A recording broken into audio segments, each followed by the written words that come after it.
Hey guys, and welcome back to the channel. Today I'm going to be cleaning my yellow shrimp tank, my blue shrimp tank, and my beta tank. I'm going to do maybe a couple different things here with the beta tank. I might throw some Java moss in here. I'm not 100% positive on that. And then I'm going to clean these ones. And then I'm going to talk about something I have planned coming in the near future. So stick around to the end and let's get to cleaning. Okay guys, so let's talk about a few things. When you go clean these tanks out, instead of just immediately dumping the water, what I like to do is get some old water bottles. I like to save a few here and there and just extract some of the water from here right from the bucket where I'm emptying the water into. And then once I do that, I'll give it to all of these plants and they thrive very well. I had a tomato plant that I was growing and I moved it from a small pot into a bigger pot. Unfortunately, the tomato plants didn't make it. I think I moved them prematurely, so that's on me. I'm trying to grow some more. Hopefully those actually do grow. But yeah, let's get to doing some cleaning. Okay guys, so I'm gonna be starting an exciting breeding project here pretty soon with trying to breed some red neon blue eye rainbow fish. These tiny glowing gems are not only beautiful, but they're also surprisingly easy to breed with this setup that I had seen where aquarium co-ops created a low maintenance system that kind of mimics breeding, but the way it works is the fish scatter their eggs daily over some either like a spawning mop or some Java moss, and as they produce these eggs and drop into here, a siphon will suck out the eggs from specifically the Java moss, and it'll go up and into a breeder box, and then in that breeder box they'll hatch out slowly over time, and then as they hatch they're away from the parents that'll just immediately just grab them. But once the fry hatch and they grow out, they go into a grow out tank with green water, Visoria, and powdered fry food. Then after about a week or two, I'll introduce them to some baby brine shrimp to maybe help grow them. And the result should be some just incredible, fast-growing active juveniles, and they'll display color in just hopefully a few weeks. But the only downside is going to be the budget. It's going to be a super expensive thing for me. I'm going to have to purchase 2 more 10-gallon tanks.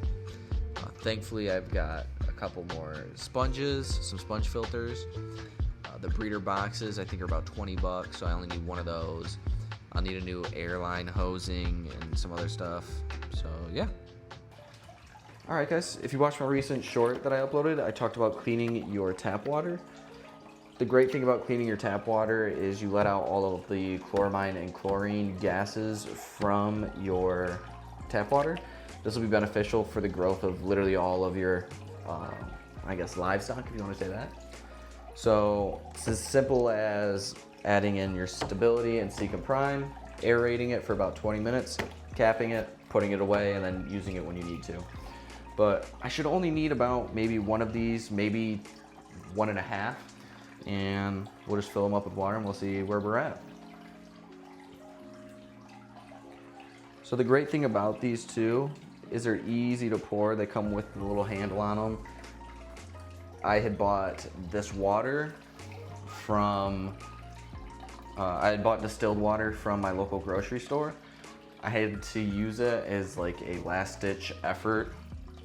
I made a rookie mistake when it comes to saltwater tanks and forgot that, oh yeah, when you top off a saltwater tank, you need to add in your fresh water before, or your RO water before you top it off with salt water. So rookie mistake, I topped it off with salt water for about 3 water changes. The salinity got a little high, got to about 3.9, 3.8. I was gonna try doing a breeding project for my clownfish. I realized that was 100% not in the cards when I looked at the salinity and noticed that it was at almost 40 parts per trillion in the salt content. So I went to the store and I bought some distilled water as a last ditch effort. Drained about quarter to maybe half of the tank, filled it up with distilled water slowly. So I would fill it up with maybe one of these, leave for about 10, 15, 20 minutes, come back, fill it up again, and then I continue this process until I got to about 37 parts per trillion in the salinity. And then I added in salt water again. And then the next water change I did a couple days later, I then changed it and filled it up with the rest of the distilled water I had bought. I think 8 jugs in total. And it took all 8 to bring down the salinity level. And I can show you guys what the salinity level is actually in a minute once I'm finished topping all of these off. So now I think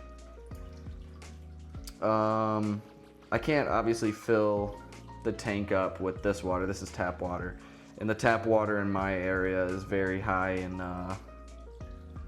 chlorine and some other, not so much on the mineral side, but in some other things like phosphates and silicates. So I can't put that in my saltwater tank, unfortunately.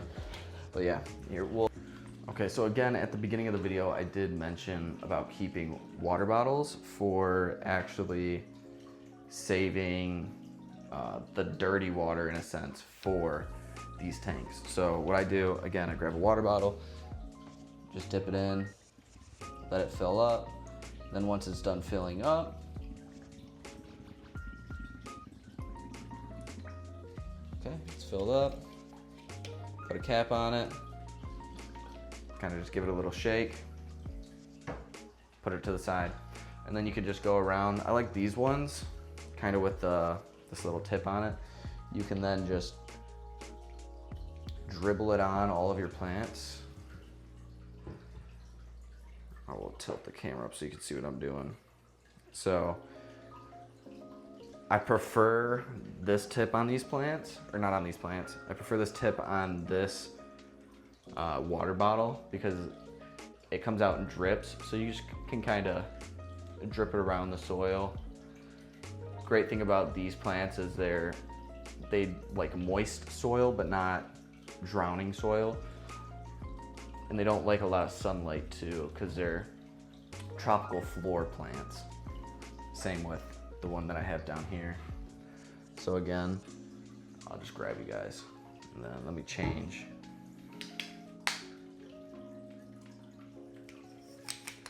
Ooh. So again, what's great about these plants is I kind of just spray this root or this branch, this one, these trunks, and then I kind of just dust this one. The sunflowers in this one haven't grown yet. I put sunflowers in here a while ago. Unfortunately, those ones haven't grown. And just kind of come in and dribble some in there too. All right, so thank you so much for watching, guys. I hope you guys are excited for the videos that'll be coming out soon. I'm really excited for the breeding one. Hopefully we can, budget willing, get that going soon. I'm really excited for that. It's just, I gotta get, I guess in a sense, 2 more fish tanks. So that'll be about $50, and then everything else, it'll be about $100 to start the project. But once we start that, I'll be really excited to see how quickly we do get some fry and grow out a lot of our tanks. But yeah, thank you so much for watching, guys, and I hope to see you guys soon.